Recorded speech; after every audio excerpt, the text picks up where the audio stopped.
I entered yet another Pokemon Draft League because I am insane. So, what's this league? Once again, this league is hosted by the GXP Draft League. This is, in particular, the GXP Eclipse League, and it is going to be in the VGC 2018 format. This means that all Pokemon in the National Dex of Ultra Sun and Moon, minus any restricted legendaries, are legal, and both Megas and Z-moves are allowed. This particular league has an extra rule that every player can only have one Mega Evolution drafted onto their team. Here's some specific details about this league in particular. There are 24 players in this draft, including me, and they're split into the Solar Division and the Lunar Division. I'm in the Lunar Division. The two divisions have separate drafts, so each Pokemon can actually be taken by up to 2 players. Each player will battle everyone else in their division once during the regular season, and I'm going 11th in my draft, which is an overall good position to be in. The closer you are to the ends, the better. My draft plan. This draft, I'm going to build my team around Mega Gengar. Since everyone is only allowed one Mega on their team, I want to use the Mega that I not only like the most, but also think I would have the most fun using. Because Mega Gengar's has such an insanely deep move pool, has the broken ability Shadow Tag, I honestly believe it is the best mon in the draft.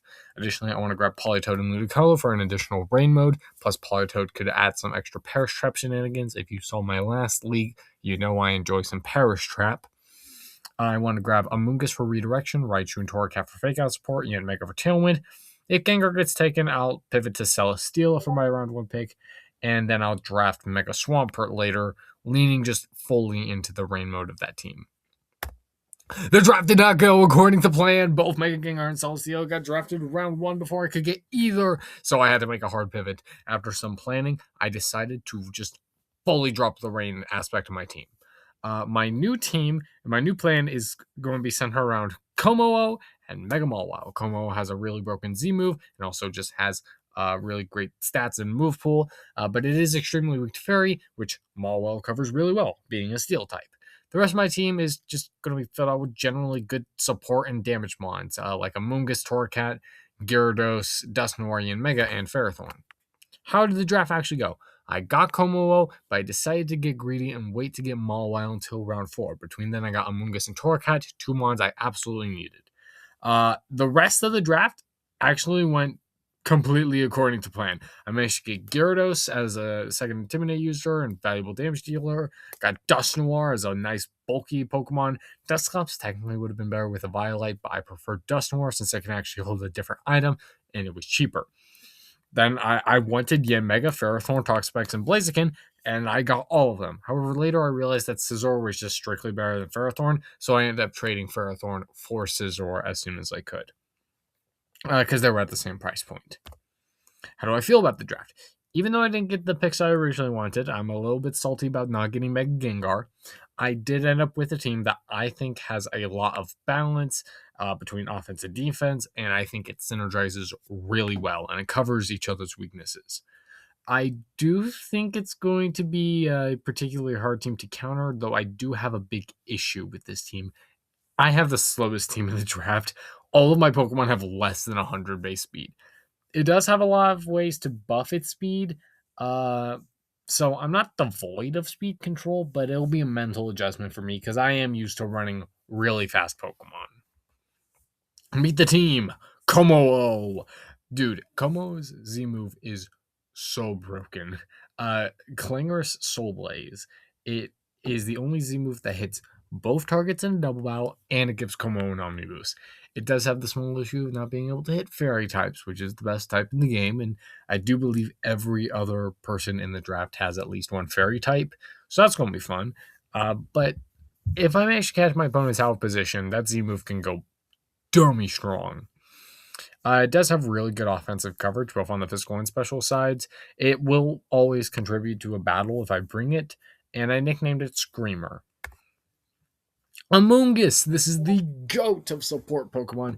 It is here to be annoying. It can also do some sneaky good damage with Sludge Bomb.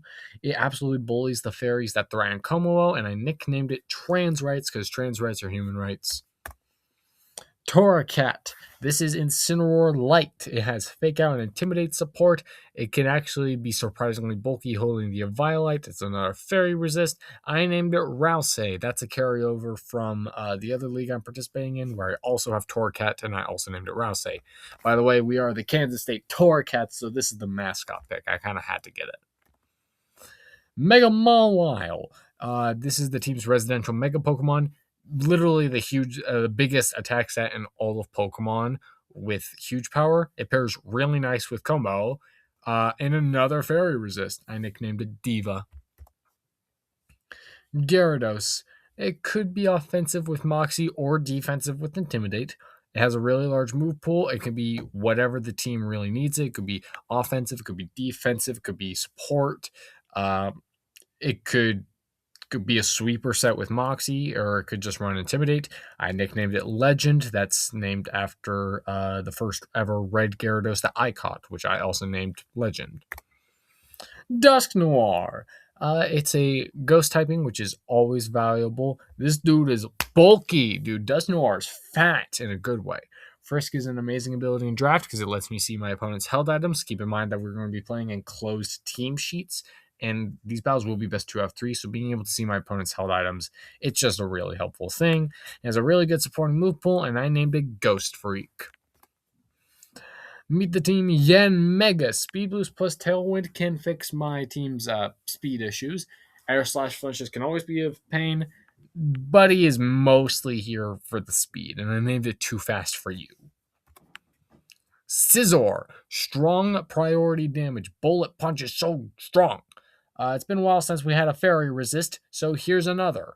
A lot of good coverage options that my opponents might not be expecting, and I named it Strike after a shiny Scizor that I have in Scarlet and Violet. Toxapex. Very, very evil Pokemon, famous for its ability to just be on the field and not die. Its typing is really good. Its stats are pretty good. It's not as good in VGC as it is in singles, but it does have Wide Guard, which is always really helpful. And you never know, maybe I need to stall a Pokemon out with Toxic. I nicknamed it Hurt and Urchin because that sounded really funny. And lastly, we got Blaziken. The main strategy that I really want to use with Blaziken is use Speed Boost plus Swords Dance and Baton Pass that onto Mawile. Mawile's main issue is that it is really slow, but if I manage to Baton Pass a couple of Speed Boosts and a Swords Dance boost onto that Mawile, Lord help whoever's facing it.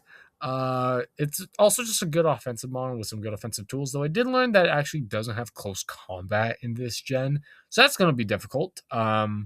It does cover a lot of the other team members' weaknesses, and I named it Teriyaki. Honestly, best part of this team is the nicknames. You can catch the first battle video hopefully later this week, or maybe next week. I don't know. Anyways, that's all I have for now. Until next time, I don't know how I end videos.